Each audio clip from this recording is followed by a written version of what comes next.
আসসালামু আলাইকুম গাইস, আজ আমরা চলে এসেছিলাম ঢাকা কেন্দ্রীয় কারাগারে।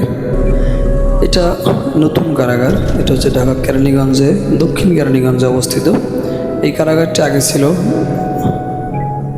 পুরান ঢাকার ভিতরে, সেটাকে স্থানান্তর করে এখানে আনা হয়েছে। এটার আয়তন প্রায় 31 একর জমি উপরে।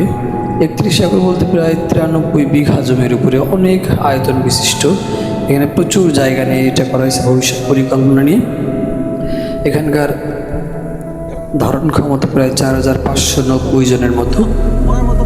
তবে এখানে ভিআইপি সেলও আছে, সাধারণ সেলও আছে, সব মিলিয়ে বিশদ পরিকল্পনা নিয়ে এটা করা হয়েছে অনেক জমির ওপরে। ভবিষ্যতে যদি জনসংখ্যা বাড়ে সেক্ষেত্রে এখানে কারাগারও যাতে আরও বেশি অপরাধী রাখতে পারে, সেজন্যই ভবিষ্যৎ পরিকল্পনা নিয়ে এটা প্রতিষ্ঠিত করা হয়েছে।